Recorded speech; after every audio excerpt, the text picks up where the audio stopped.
인터넷 SNS를 통해 만난 두 남녀가 있습니다. 비자 기간이 만료예요. 혼인신고하는 게 어떠냐.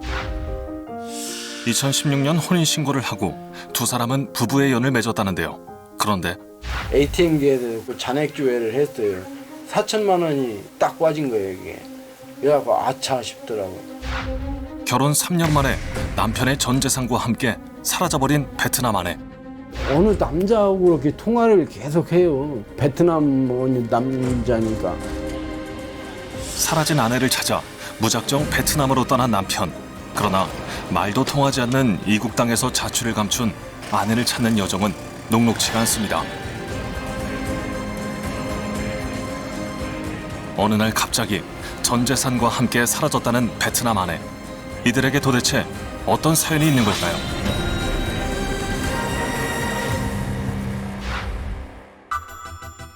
경기도의 한 도시. 아내가 감쪽같이 사라졌다는 한 남자의 제보를 받았습니다. 안녕하세요. 예, 안녕하세요. KBS 제보자들 팀에서 왔습니다. 예. 괜찮으시겠어요? 아내는 왜 갑자기 사라진 걸까요? 제보하신 내용이 어떤 내용이에요? 제가 이제 지방 출장을 가게 돼 있어요. 거기 이제 15일 동안. 그렇고 나서 이제 거기서 이제 일 다 끝내고서 왔어요. 저녁에 이제 식구가 안 오니까 불안하지 저도. 그래갖고 집에 방에 보니까 캐리어가 없는 거예요. 출장을 끝내고 돌아와 보니 아내는 일부 짐만 챙겨가지고 말도 없이 사라져버렸다는데요. 전화를 안 받는 거예요. 신호는 가는데. 그랬더니 또 이제 또 다음 날도 전화를 했죠. 전화를 했더니 또 그때는 이제 뭐냐면은 정지됐다고, 전화번호가 정지됐다고 나오는 거예요. 그런데 아내만 사라진 것이 아니었다는데요. 통장이니 뭐니 다 그 사람이 갖고 있었잖아요. 아무것도 없는 거예요. 옛날에 이제 통장 하나가 이제 그게 있길래 ATM기에서 꽂아갖고 잔액조회를 했어요. 4천만 원이 딱 빠진 거예요, 이게. 그래갖고 아차 싶더라고. 모든 돈과 함께 사라진 아내. 두 사람은 처음 어떻게 만난 걸까요? 15년도 이제 12월 말에 이제 SNS를 통해서 이제 알게 됐어요.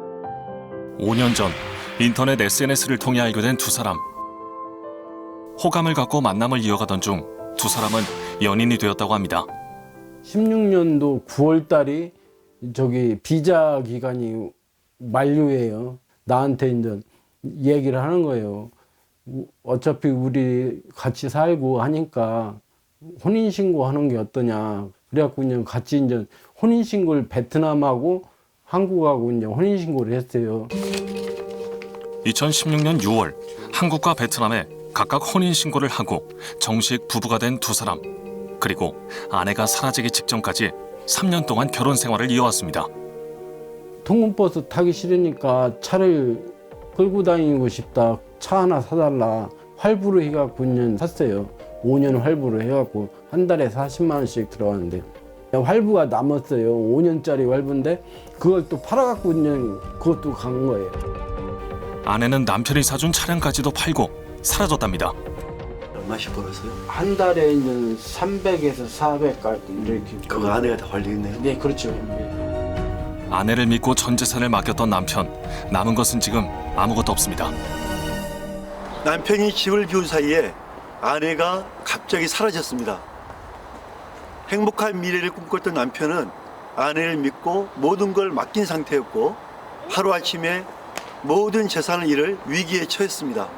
아내가 왜 사라졌고 아내에게 무슨 일이 있었던 건지 빨리 확인해 봐야 되겠습니다. 아내는 과연 어떤 사람이었을까? 그녀에 대해 수소문을 해보았습니다. 안녕하세요. 이 여자분이 여기 세탁소에 좀 들리지 않았어요? 안 왔어요. 이 여자분이거든요. 여기 밥 먹으러 오지 않았어요? 그러게요. 여기 하도 많으니까 왔다 갔다 하면서 본 것도 같고. 안 먹은 것도 같고. 아내가 이제까지 거주했던 곳들을 찾아가 봤지만 그녀를 기억하는 사람은 없습니다. 식구가 이제 베트남을 갔다가 1년에 3번 이상씩 왔다 갔다 했어요. 할아버지가 아프다, 할머니가 아프다 이제 이런 핑계 대고 이제 지금에 와서 생각하니까 이제 핑계였던 거예요. 내가 볼 때. 갈 때마다 보통 350, 300만 원 이런 식으로 가지고 나왔어요. 돌이켜보니 모든 것이 수상했던 정황들. 그런데 문제가 더 있답니다. 베트남에 땅을 사자. 오빠도 땅을 샀는데 엄청 올랐단다. 처음에 제가 이제 가지고 있던 돈이 3,980만 원 정도 있었어요. 이제 그걸 이제 땅을 사는데 이제 준 거예요. 어느 날 갑자기 베트남 땅에 투자할 것을 수차례 권유한 아내. 결국 남편은 매입할 돈을 주었다는데요. 아내가 미처 가져가지 못한 땅 문서. 이게 이제 아내 명으로 돼 있어요. 베트남은 한국인 남편의 명의로 토지를 소유할 수 없어 베트남 아내의 명의로 땅을 매입했답니다. 그 돈이 이제 은행에 갚을 돈인데 근데 그때 당시 못 갚아갖고 신불 처리가 된 거예요. 이 사람이 가져간 돈이 얼마고 한가 총 한번 따져봤어요. 그래. 이런 한 8천 정도 되더라고요. 전부 다 이제 계산해 보니까. 그런데 아내에게 수상한 점이 또 있었답니다. 통화를 자주 하는 거예요. 그런 남자하고. 모르는 남자예요. 예, 이제 목소리를 들어보면 이제 오빠 목소리들은 또 톤이 엄청 세거든요. 예. 오빠들은. 근데 나긋나긋하고 왜 연인과 하고 같이 통화하는 이런 걸 갖다가 자주 오길래 누구냐 하면 이제 오빠다. 이제 또 자꾸 이제 계속 전화를 하면은 이제 나오고 여기 있다가 저쪽 방 가서 통화를 해요. 그때부터 이제 의심이 살살 갔어요. 밤마다 베트남 남자와 수시로 통화했다는 아내. 남편은 아내에게 다른 남자가 있었던 것은 아닐까 의심이 든다는데요. 내가 이렇게 열었더니 이게 있는 거예요. 이 서류가 있었던 거예요? 예. 이게 뭔가 하고더니 열어봤죠. 열어봤는데 이제 이혼 서류가 있었던 거예요. 아, 이 안에. 예. 전 남편과의 이혼 판결문에는 아내가 전 남편과도 1,000만 원을 들여 베트남 땅을 샀는데 이 돈을 전 남편에게 다시 돌려주라는 내용이 적혀 있었습니다. 전 남편과의 관계에서도 판결문에 전 남편에게 1,000만 원을 배상하는 내용이 있거든요. 어떤 그 문제와 현재 겪고 있는 현 남편과의 어떤 이런 문제가 되게 유사한 것 같아요. 제가 보기에는. 전 남편에게 당시 상황을 확인해 봐야겠습니다. 세대 호출 중입니다. 어렵게 찾은 전 남편의 주소지. 이게 혹시 시댁인가요? 시댁인가요? 시댁 아닌가요? 네네. 과거에 이 주소가 맞는데 이 빌라를 지으면서 어디론가 이사를 갔네요. 현재 지금 어디로 갔는지 알 수가 없네요. 남편 진석 씨는 아내가 떠난 후 일자리까지 잃어 극심한 생활고를 겪고 있습니다. 아내와 함께 전 재산이 사라지면서 각종 공과금을 내지 못해 독촉장이 날아오고 그 결과 기본적인 생활조차 할 수 없는 지경에 이르렀다는데요. 빚만 있는 거죠 제가 지금.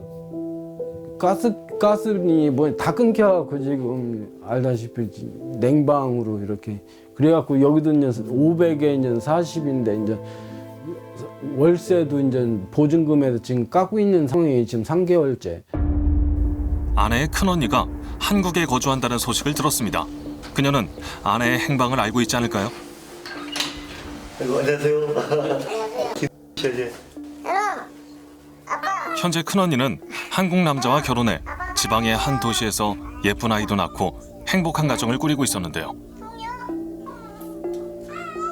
조심스럽게 아내의 행방을 확인해 보기로 했습니다. 어디에 있나요? 호찌민 있어요. 호찌민에 있어요. 호찌민에서 그러면 뭐 하고 있는지 아세요? 시장에 있네요. 통역. 통역 식당. 통역 식당.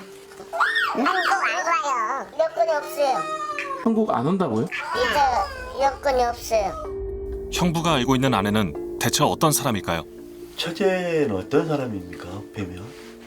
자기 주장이 너무 강해요. 내 손에 들어온 것은 안 놓치려고 하고 내 손에 잡기 위해서는 가진 아양을 다 버리는 그런 스타일. 근데 그러니까 너무 갖다가 돈을 다 막 이거 해달라 저거 해달라 막 해달라는 다 해주고 돈을 갖다 다 주고 저기를 하니까 사람이라는 게 전물전심이라고 거기서 이제 욕심이 생기는 거죠. 드디어 파악된 아내의 행방. 남편에게 이 사실을 전했습니다.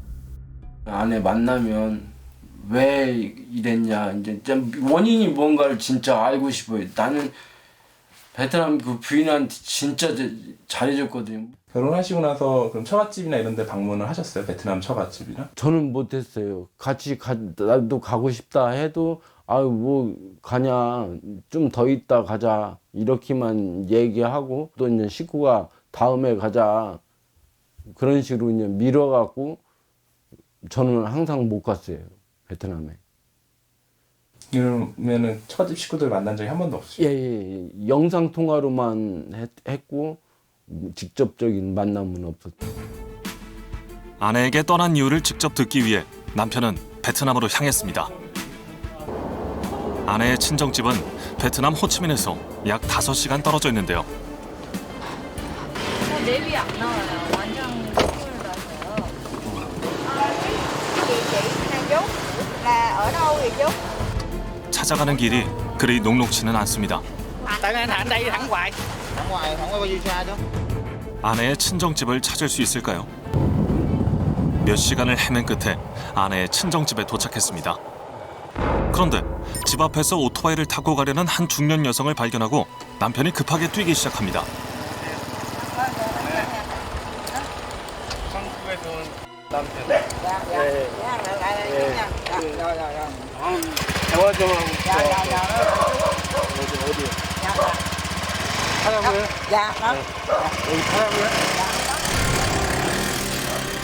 오토바이를 탄 중년 여성이 진석 씨를 둔 채 그대로 급하게 떠나버리는데요. 저 중년 여성은 누굴까요? 예 맞아요. 예 맞아요. 어머니 맞아요? 예 엄마 맞아요. 도망가는 거예요. 아내의 친정어머니가 떠난 후 집을 살펴봤지만 문은 잠겨있고 인기척도 느껴지지 않는데요. 행여나 장모가 다시 돌아올까 밤늦도록 기다렸지만 아무도 오지 않았습니다.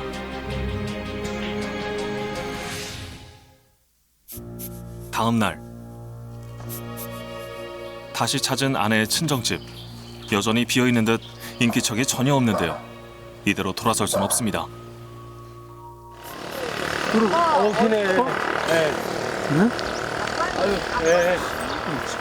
안녕하세요. 진짜 아내의 친정아버지랍니다. 처음 만나는 두 사람. 장인은 반가움을 표현하는 진석 씨가 낯선지 계속 거리를 두는데요. 남편은 처음 찾아뵙는 장인에게 예를 갖춰 큰 줄부터 올립니다. 반갑습니다. Dạ. Thì nó lấy giọng lần đó tới giờ luôn á chứ tôi cũng đâu có gành đâu. 딸이 현재 어디에 있는지 잘 모른다는 장인. 혹시나 장모는 딸과 연락하지 않을까. Hào hả? Đâu? Cho con số lại.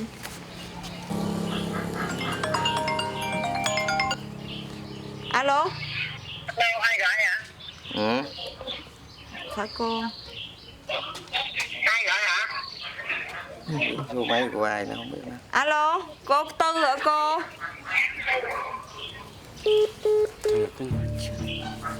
끝까지. 잠시 후 장인에게 다시 걸려온 전화. Chút nữa đi chợ đem ra.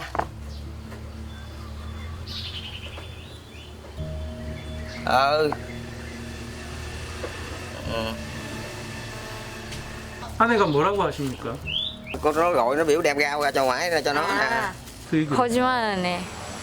방금은 제가 딱 안에 보는데 아 이거 사는 사람의 전화 왔다. 뭔가를 숨기는 듯한 장인. 장모는 아예 나타나지도 않는데요. 더 이상 들을 수 있는 얘기는 없어 보입니다. 그녀에 대해 아는 사람은 없을까? 수소문 끝에 아내의 오빠 집을 찾았습니다. Đây nè con sao mà con không biết nè mà.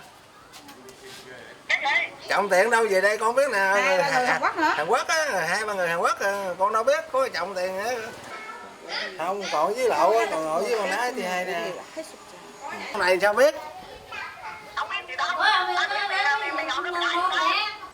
아내의 가족들은 진석 씨에게 그 무엇도 알려주지 않습니다. 내가 싸우러 온 것도 아니고 그냥 대화하려고 온 건데 참 이런 게 참 답답하네. 아내가 있다는 호치민을 다시 찾았습니다.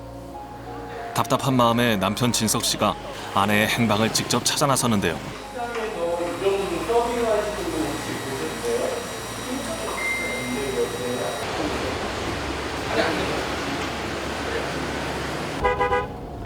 아내의 행방을 수소문하던 중 아내의 근무지로 추정되는 한 식당을 찾았습니다. 키 작은 사람 보이는데 좀 딱. 내가 다이렉트 들어가고 그냥 같이 한번 들어가 보시죠. 어렴풋이 본 그녀는 정말 아내가 맞는 걸까요?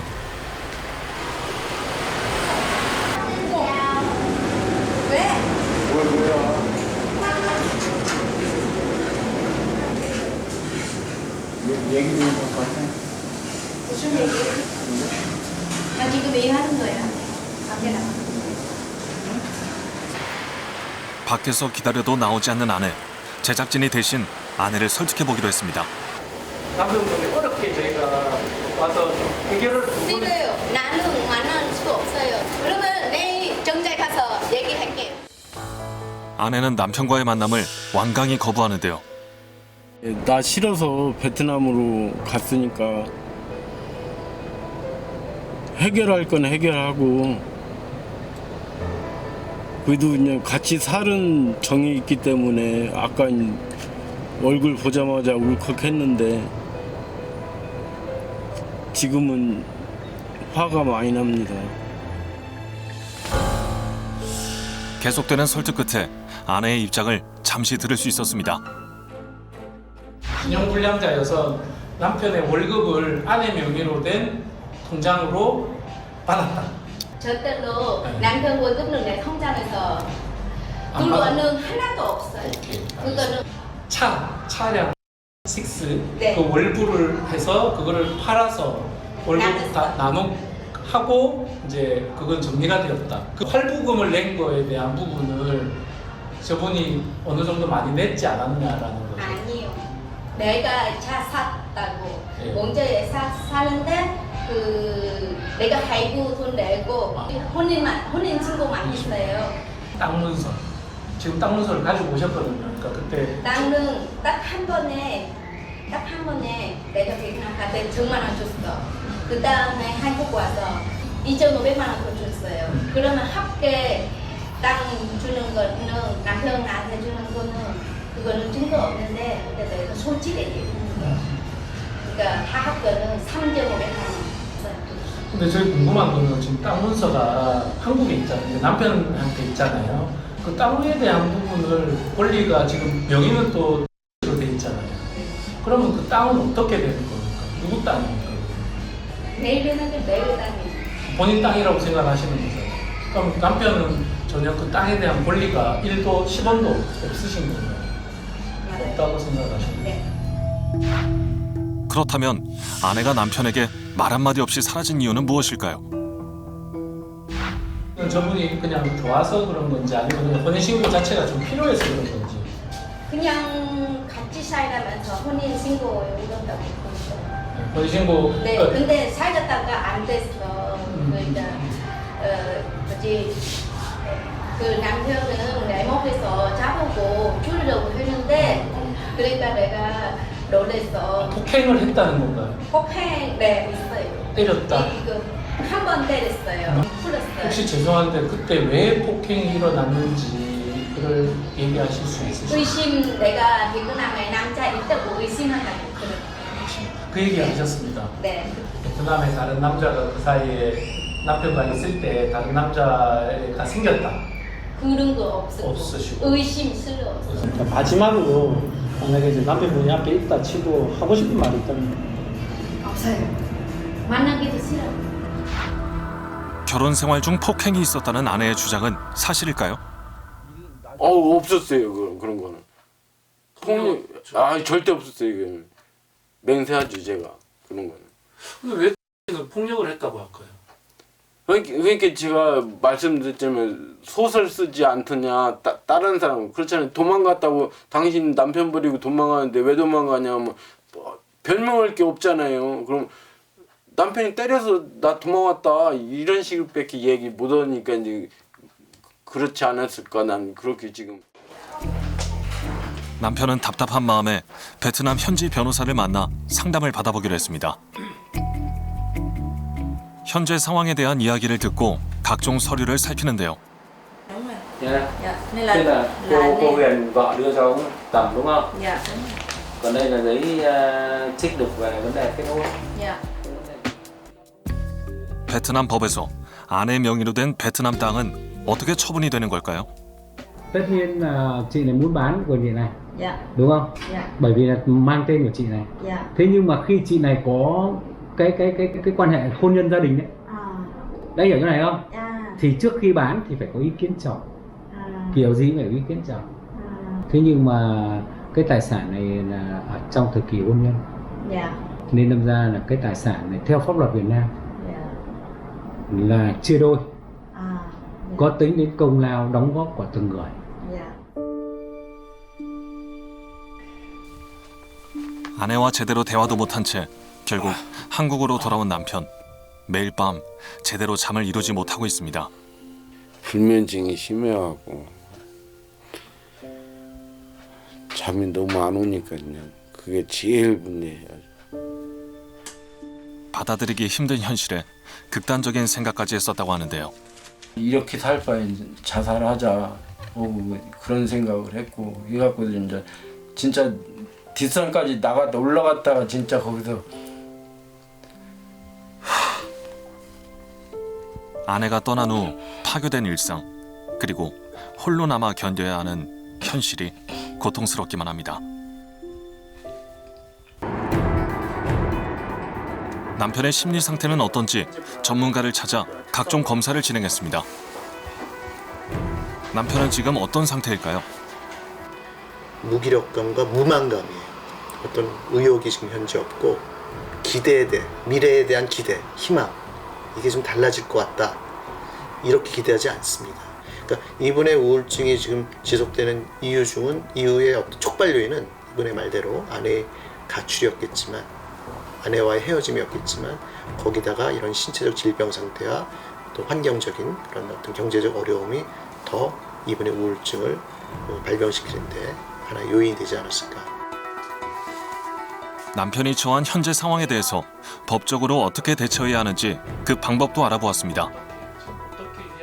사기안에 신고하고 가정법원에 이혼소송을 제기하는 것, 그것이 국내에서 할 수 있는 가장 신속하고도 기본적인 조치인 것 같습니다.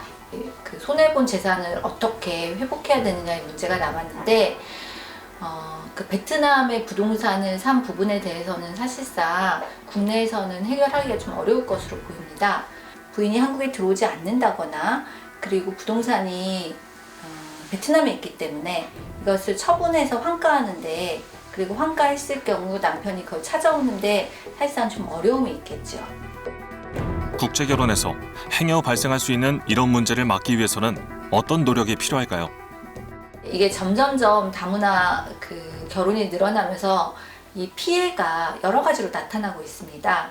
공동으로 투자를 하거나 아니면은 경제 생활에 대해서 전적으로 타방에게 맡기는 부분들, 타방의 이름으로 재산을 소유한다든지 지금 말씀하신 것처럼 특히 외국의 부동산을 산다든지 하는 부분은 각별한 주의가 필요할 것 같습니다.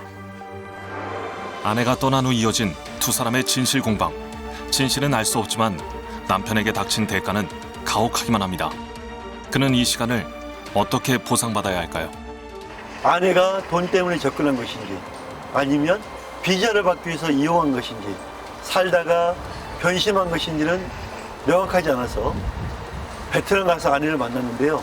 여전히 명확한 답을 듣지 못했습니다. 이 남편은 가정에 대한 이용 문제, 재산에 대한 법적 문제의 선택의 기로에 놓여 있는데요. 무엇을 선택해야 될 문제는 여전히 복잡한 문제입니다. 하루빨리 이 힘든 문제가 잘 해결되기를 간절히 기원합니다.